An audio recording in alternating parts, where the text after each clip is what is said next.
That's what my daughter said while signing the inheritance papers. My son-in-law stayed silent. I quietly signed the final page and walked out. 3 weeks later, she discovered what I'd really signed. I'd love for you to hear the whole story. Watch to the end and tell me in the comments which city you're watching from. I want to see how far this tale travels. Rain drummed on my windshield as I pulled into the law office parking lot. My stiff, aching hands gripped the steering wheel, partly from pain, partly from the knot of nerves in my stomach. Indy's message had been short and sharp. Be here at 3, Mom. Don't be late. We need your signature. At 65, I thought I was done feeling like a scolded child. Apparently not. Inside, the receptionist barely looked up. Conference room B, she said. The hallway felt endless, each step heavy with a sense of finality.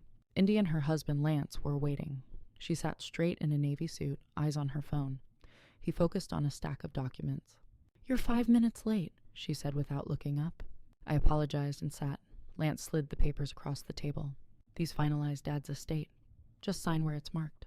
I nodded, though no one had actually explained anything to me. After Harold died, I'd moved in to help with little Mason, making breakfast, school runs, bedtime stories. Somewhere along the way, I'd become the unpaid help. Useful, but no longer truly family. What exactly am I signing away? I asked. It's just procedure, Indy said, her voice cool. The house, the accounts, everything Dad left. We've gone over this. Not with me, we hadn't, but I signed anyway. We can start the renovations next month, Lance said to her, as if I weren't there. Renovations to my house? It's our house now, Indy replied evenly. We need more space for entertaining. My breath caught. But that's the home your father and I built together. It's just a building, Mom. She leaned forward, eyes sharp. And Mason's in school full time. You've been here because it was convenient. That time is over. It's time you found your own place. I stared at the daughter I barely recognized. Where would I go? There's a lovely retirement community in Brentwood, she said, as if it were settled. Every quiet conversation, every question about what furniture I wanted to keep, it all made sense now. They'd planned this. I steadied my hand, finished signing, and rose. Indy gathered the papers, her wedding ring catching the light, the ring Harold had once helped Lance choose. Is that everything? I asked him. That's all, Lance said, eyes down. I clutched my purse and walked out, the sound of the rain outside louder than their silence. Mom, don't make this harder than it needs to be. You're not family. You only stayed because it suited everyone. Her words sliced deeper than any blade. I didn't turn back. I wouldn't give her the satisfaction of seeing the tears that burned behind my eyes. I simply walked away, my footsteps echoing through the hallway. 3 weeks later, she would learn what I had really signed. 3 weeks later, everything would change. But that rainy afternoon, I was just an aging woman with a fractured heart and nowhere to call home. My motel room felt both stifling and hollow as I unpacked the single suitcase of belongings Indy claimed were mine. 4 decades of memories, trinkets, photographs, the quiet evidence of a shared life remained in the house that no longer belonged to me. I set Harold's photo on the nightstand, letting my fingers rest on his smiling face. You'd be so disappointed, I whispered. Sleep never came. Every time I closed my eyes, memories surged like a relentless tide. Indy's gap-toothed grin as a child, her high school graduation speech, Harold's proud whisper at her wedding. We did well, Rhonda. And then the doctor's verdict, pancreatic cancer. 6 months. Harold fought for 8. Promise me you'll take care of each other, he'd said, holding both our hands. I kept that promise. She let it go. When Harold passed, Indy was expecting Mason. Their new house, their demanding careers. It all made sense when they asked me to move in. Just until we find our rhythm, Mom. I sold my small condo without a second thought. Family needed me. The first year was pure joy. Midnight feedings, first smiles, endless stories. Mason and I became a team. But slowly the tone shifted. Requests became orders. Gratitude turned to expectation. The guest room became Rhonda's room, never Grandma's. Dinner at 7, the Brightons are coming. Mason needs an early pickup today. You can handle bedtime, right? I didn't complain. I adored Mason. But piece by piece I was fading, from mother to helper, from family to staff. I still remember the sting of hearing Indy introduce me at a Christmas party. This is Rhonda. She helps us with Mason. Not my mother. Morning crept through thin motel curtains before I finally drifted off, exhausted. A pounding on the door yanked me awake. Checkout's at 11 if you're staying another night, the clerk barked. I dressed slowly, every joint aching with the weight of heartbreak, or maybe just age. As I gathered my few toiletries, my phone rang. Indy's name lit the screen. Hope flickered. Maybe she'd changed her mind. "Hello, Mom. Where are you?" Her voice was brisk, all business. "At the Gateway Motel on Lexington," I said. "A motel? Why didn't you go to Aunt Patricia's?"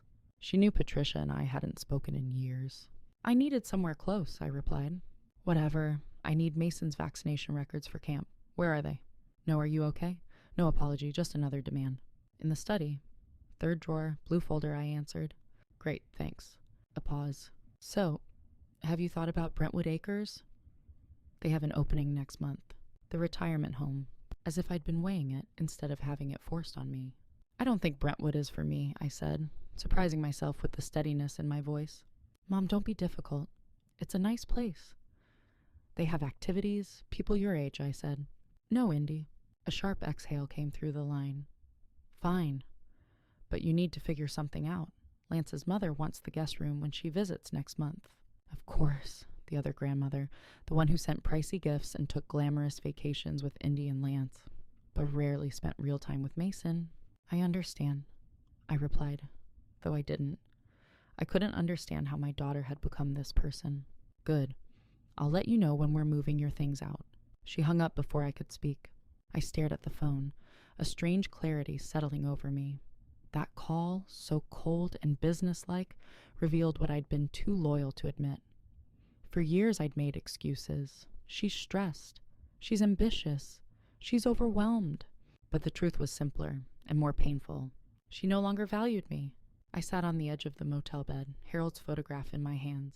"I kept my promise," I whispered. I took care of her. But she's not taking care of me. My eyes drifted to my worn leather purse, where a copy of the estate documents rested. The same paperwork I'd signed yesterday. Papers I'd quietly altered with one small check mark that Indy and Lance, in their overconfidence, never noticed. In 3 weeks, when the process finished, they'd see what I had done. Not out of spite, but survival. The property Harold left solely to me, our hidden Cape Cod retreat, would remain mine, not theirs. It wasn't a fortune, but it was something. It was mine. For the first time in years, I allowed myself to think not about Indy's needs, but my own. I scrolled to a number I hadn't dialed in years. "Hello, Martin. It's Rhonda Keller. I need your legal advice." Martin Goldstein's office smelled of old books and coffee. At 72, semi-retired, he'd been Harold's friend for decades, and our family lawyer almost as long. He raised his brows after scanning the papers. "Rhonda, you checked box 14C. Did you understand what that meant?" I smoothed my skirt with trembling hands and nodded. "I did." They didn't even notice. Lance just told me where to sign. A faint smile tugged at Martin's lips. Harold would have enjoyed the irony. He was right. Harold had always admired quiet strength, the kind that wins without announcing itself. "Tell me about the property again," I asked, though I knew every detail. I just wanted to hear it from someone who remembered Harold kindly. Martin's gaze softened. 4 years ago, right after his diagnosis, Harold came to me. He wanted to make sure you'd always have something that was yours alone. The Cape Cod house was his gift to you, separate from the family estate. Our private sanctuary by the sea. 30 years ago, we'd bought that weathered cottage for a song, back when the coastline was still untamed. Over time, we'd renovated it into a quiet paradise. The property's value has tripled," Martin continued. "Conservative estimate?" "About $2.8 million, plus a healthy account from the rental income." I gasped. "That much?" "The area exploded in the last decade. Harold invested wisely. A strange feeling swept through me, part relief, part vindication. For years, Indy and Lance treated me as if I depended on them, forgetting how often I'd supported them. "When will they find out?" I asked. 3 weeks, give or take. When the estate is finalized, they'll realize the Cape Cod house wasn't included." "Rhonda, they'll be angry," Martin warned. I offered a sad smile. "They already are. They just don't know it yet." The next morning, I checked out of the motel. Martin insisted I stay in his guest house until I decided on my next step. "Marjorie would haunt me if I let you stay in that place," he said with a gentle grin. His guest house was a quiet little cottage behind his main home, complete with a small garden and enough privacy to think clearly. For the first time in days, I spent the morning calling the few friends I'd managed to keep, despite Indy's quiet disapproval. Most were shocked. After everything you've done for them? Why would they treat you like that? My friend Dorothy kept asking. I had no answer. Or maybe I had too many. Greed. Entitlement. The slow poison of taking someone for granted until they seemed to disappear. On the third morning at Martin's, I sat with the single suitcase of belongings I'd managed to bring. At the very bottom, wrapped in a faded scarf, lay a small leather-bound book, Harold's journal. He'd given it to me on our last Christmas together, his handwriting shaky but determined. "Read it when you need to remember us," he'd whispered. I had never opened it, afraid of the flood of grief it might unleash. But in the quiet of Martin's garden, I finally felt ready. I needed Harold's voice. The first entry was dated just after his diagnosis. September 15th, 2019. Rhonda doesn't know I've seen through Indy's plan. Our daughter is clever, but she thinks I don't notice the way she's already rearranging our lives, making decisions about Rhonda's future. I've always admired her ambition, but I fear it's hardened her heart. I met with Martin today to protect Rhonda. The Cape Cod house will be her security, her escape if needed. I'll keep it separate from the main estate. Indy won't realize until it's too late. I hope I'm wrong about her. I hope she'll treat her mother with love once I'm gone. But I've seen the coldness in her eyes when she thinks no one is watching. Tears blurred the page. Harold had known all along. He'd seen what I refused to acknowledge, that Indy had been preparing to push me aside. Another entry confirmed it. December 3rd, 2019. Overheard Indy and Lance discussing options for Rhonda after I'm gone. Not bringing her to live with them, but facilities where she wouldn't be lonely. I confronted Indy. She claimed it was just exploring possibilities. The look in her eyes told another story. She sees her mother as an obligation. I've added more to Rhonda's separate account. Martin has the details. The Cape House isn't just property, it's her independence. Page after page revealed Harold's quiet fight to secure my future, his love for me shining through every word. His final entry, written days before he passed, read, April 28th, 2020. Everything is ready. The Cape House and accounts are in Rhonda's name only. Indy suspects nothing. My greatest regret is leaving her to face what's coming alone, but she is stronger than she knows.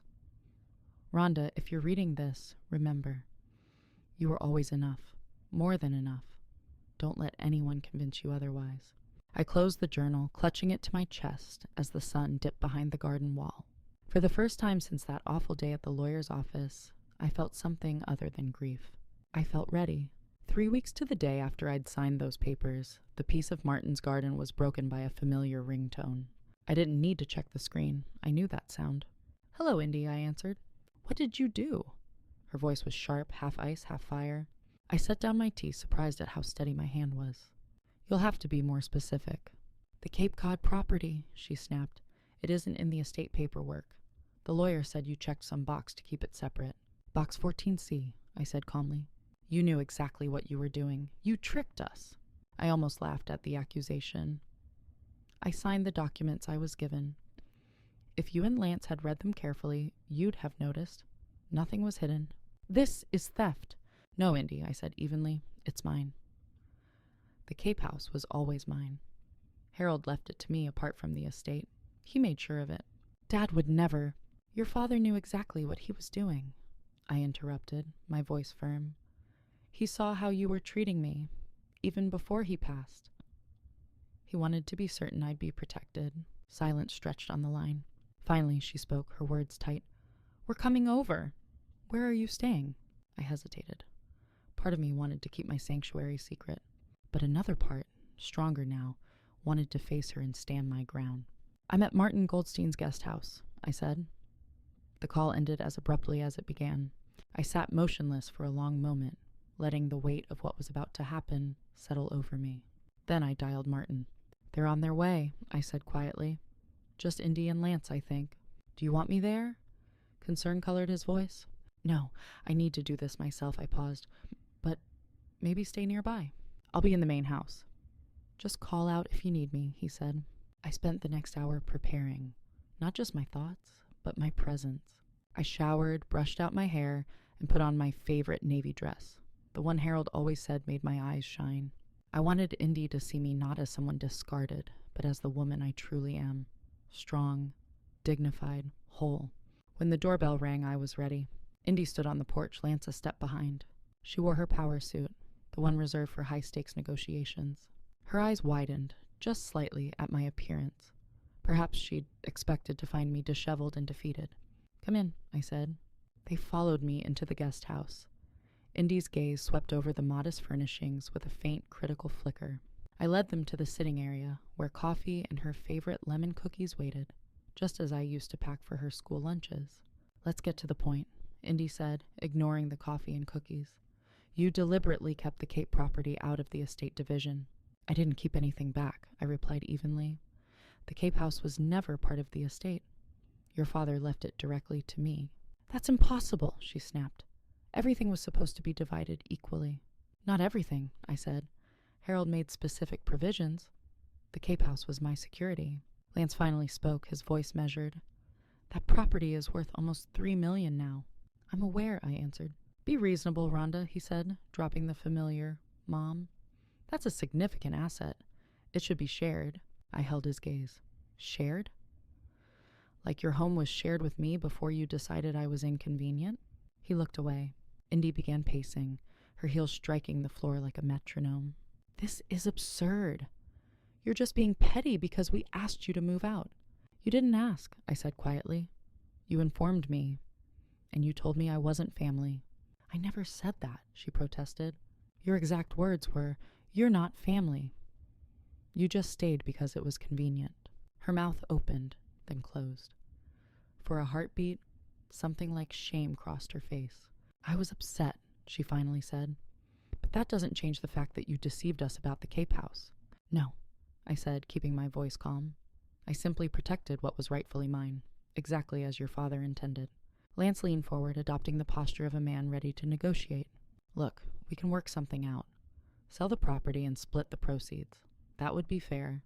"Fair." I let the word hang in the air. Was it fair when I sold my condo to move in with you? When I spent 5 years raising Mason while you built your careers? When you introduced me as the help instead of your mother? Lance shifted uncomfortably. Indy's expression hardened. "Always the martyr," she said sharply. "No one forced you to help with Mason." "No," I replied. "I helped because I love him. Because that's what family does." "And now you're punishing us by keeping the Cape house," she accused. "I'm not punishing anyone," I said, steady and clear. "I'm simply taking care of myself, since you made it clear you wouldn't." A sudden burst of laughter drifted through the window. Outside, Mason was riding his bike in Martin's driveway, with Martin pretending to chase him. Indy stiffened. "You've been seeing Mason behind our backs?" "No," I said gently. "This is the first time I've seen him since I left. He's here with Martin." Indy moved to the window, watching her son play. For a moment, her face softened. "He's been asking about you," she admitted. "Wants to know when Grandma's coming home." The words pierced my heart. "What did you tell him?" "That you needed some time to yourself," she said quietly. "What was I supposed to say? That we kicked you out?" "You could have told him the truth," I replied. "That you decided I wasn't needed anymore." Lance joined her at the window. "This isn't getting us anywhere," he said. "We need to resolve the property issue." "There is nothing to resolve," I said firmly. "The Cape house is mine. Your father made sure of it." "We could contest it," Indy warned. "Take it to court." "You could try," I agreed. "But Martin has every document showing it was Harold's explicit wish." "And you signed the papers, too, Indy." Her face flushed with anger. "This isn't over." "Actually," I said, rising to signal the end of the conversation, "it is. I've given you 15 years of unwavering support. I loved your son as my own. I never asked for recognition. And when you decided I was disposable, I left without a fight." I walked to the door and opened it wide. "The Cape house is non-negotiable. It's my home now, my sanctuary, just as Harold intended." Indy stared at me, her expression a storm of anger and something else she wasn't ready to name. Perhaps it was respect, or simply surprise at my resolve, but Indy said only one more thing before leaving. "Mason misses you. He cries at night." The words cut deep, but I refused to be swayed. "He's welcome to visit me. I'm still his grandmother, even if you've decided I'm no longer your mother." "And where would he visit you?" Here in this guest house? No. My decision formed as I spoke. At the Cape House. I'm moving there next week. Indy's mouth fell open. You can't be serious. It's 3 hours away. I'm very serious. It's my home now. Lance rested a hand on her arm, guiding her toward the door. We should go. As they stepped onto the porch, I called after them. Tell Mason I love him. That will never change, no matter what's happened between us. Indy paused but didn't turn around. This isn't what Dad would have wanted. I smiled sadly, unseen. Actually, Indy, it's exactly what he wanted. He knew me, and he knew you. They walked away, stiff-backed, disappearing down the path. Through the window, I watched Mason circle Martin's driveway on his bike. Before he reached his parents, he turned, grinning wide, and waved at me. I waved back, tears burning my eyes. This wasn't the end. It was a beginning. The Cape Cod house greeted me like an old friend. The weathered blue shutters, the creaking porch, the afternoon light dancing across the hardwood floors, all just as I remembered. But without Harold's laugh echoing through the rooms, the space felt both hollow and full of possibility. 2 weeks passed in quiet rhythm. I learned the sound of my own voice again, free from the constant noise of other people's expectations. One afternoon, arranging wildflowers in Harold's favorite vase, the phone rang. An unknown number. I almost let it go to voicemail, then answered. Hello, Mrs. Keller. A hesitant male voice. It's Lance. My grip tightened on the receiver. Lance. This is unexpected. I know. A pause. I'm actually in Cape Cod. I had a conference in Boston, and I don't know why I drove down. Could we talk? In person? My first instinct was to protect the sanctuary I'd created, but something in his voice, unsteady, almost pleading, gave me pause. There's a cafe on Main Street called Siabza. 30 minutes, I said. Thank you, he replied, and I could hear the sincerity. Siabza was quiet for a Saturday.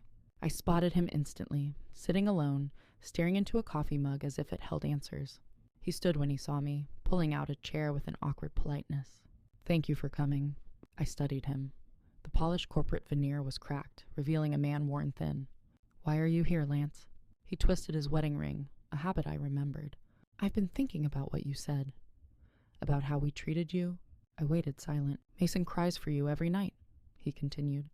He doesn't understand why you're gone. And what have you told him? Lance's expression tightened. Nothing that makes sense. Not even to me anymore. He drew a long breath. I'm here because I need to apologize. I stood by while Indy treated you like you were disposable, and I know it was wrong. Of all the outcomes I'd imagined, an apology wasn't one of them. Indy doesn't know I'm here, he added quickly. She'd be furious. Then why risk it? He looked toward the sliver of ocean beyond the window. Because I can't sleep. Because every time I look at Mason, I see the hurt in his eyes. And because I let it happen, it was easier than standing up to her. It wasn't just Indy, I said softly. You were part of it. I know. He nodded, accepting the truth. I let it happen because confronting her is hard. She's always been strong-willed, I said. That's a generous way of putting it. A faint, rueful smile crossed his face. She's become cold. Calculating. Not just with you, everyone, including me. His silence said more than words. Mason asked yesterday if we could visit you, he said finally.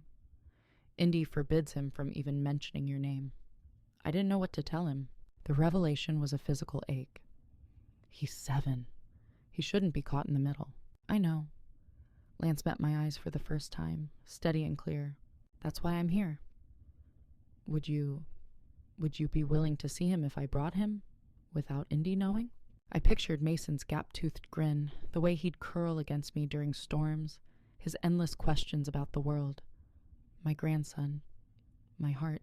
Yes, I said simply. I'd like that very much. Relief flickered across Lance's face. Thank you, he said softly. He misses you terribly. I miss him too, every single day. We sat in silence for a moment, the low hum of the cafe filling the space between us. There's something else, Lance said at last, lowering his voice. What is it? He glanced around, as if worried someone might overhear.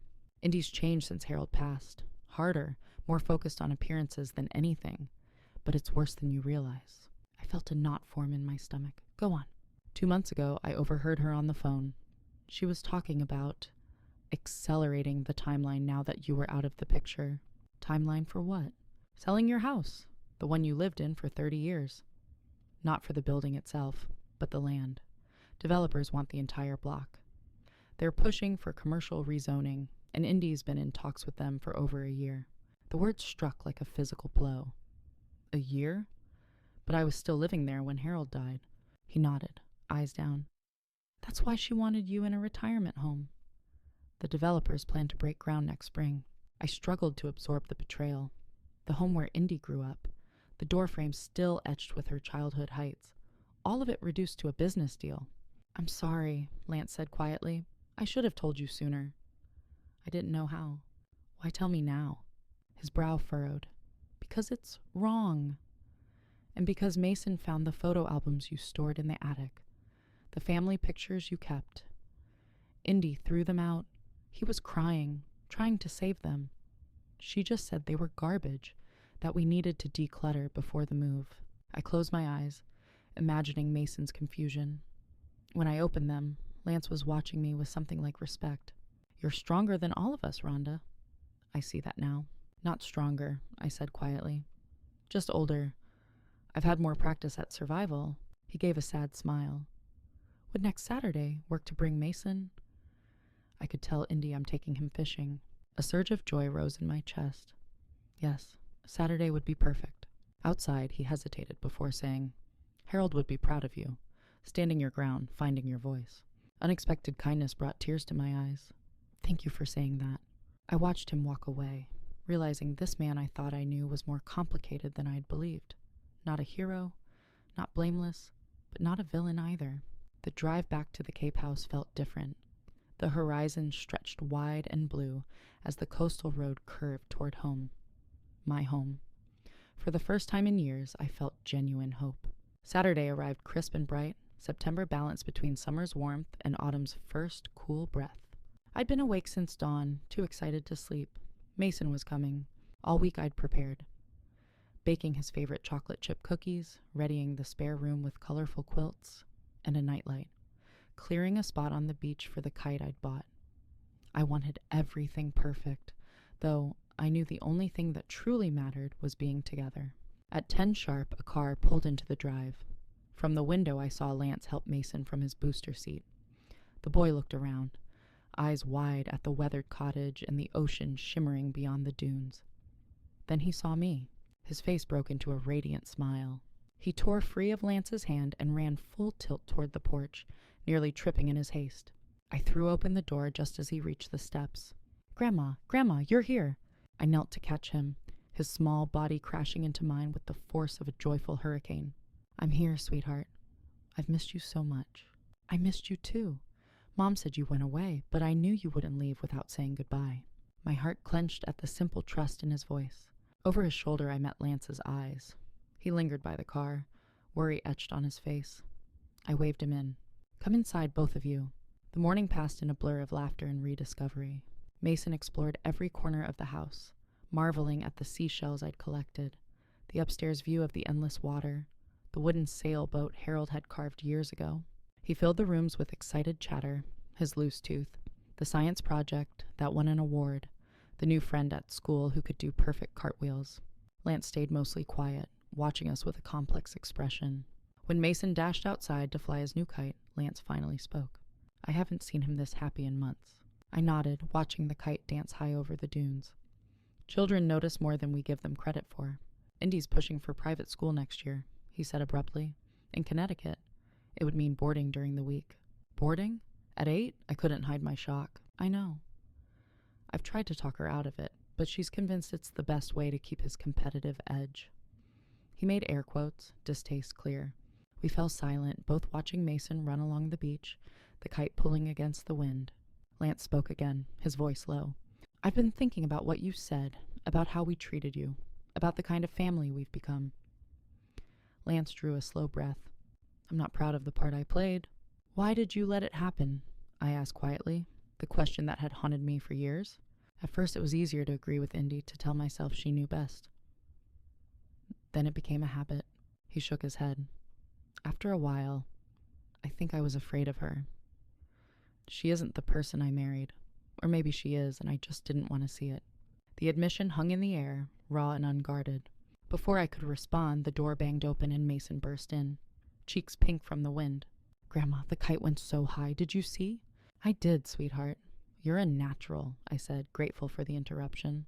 "Can we have cookies now? Dad said you make cookies." I laughed. "Of course." "And afterward, want to help me collect shells for the special jar I showed you?"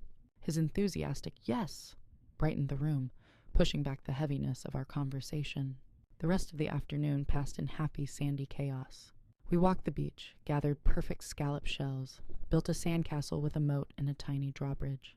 After dinner, macaroni and cheese, Mason's favorite, Lance finally checked his watch. "We should head back. We promised your mom we'd be home before dark." Mason's face fell. "Can we stay longer, please?"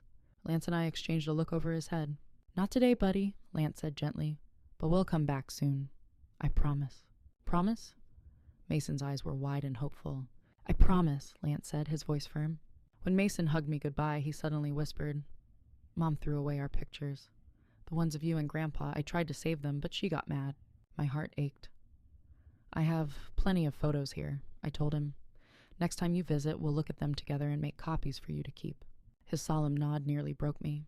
After one last fierce hug, he ran to the car. Lance lingered on the porch. "Thank you for today," I said. It meant the world to him, and to me. He nodded, troubled. "Rhonda, there's more. I'm thinking about leaving Indy."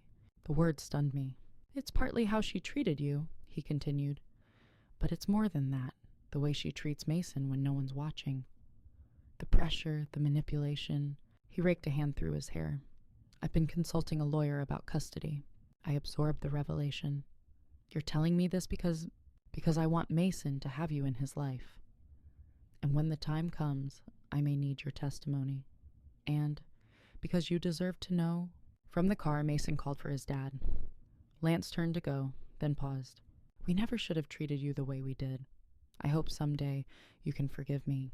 I watched their car disappear around the bend, Mason's face pressed to the window, waving until I was out of sight. The sunset blazed across the water. Brilliant oranges and pinks mirrored on the calm sea as I stood on the porch, thinking about forgiveness, family, and the strange paths life can take.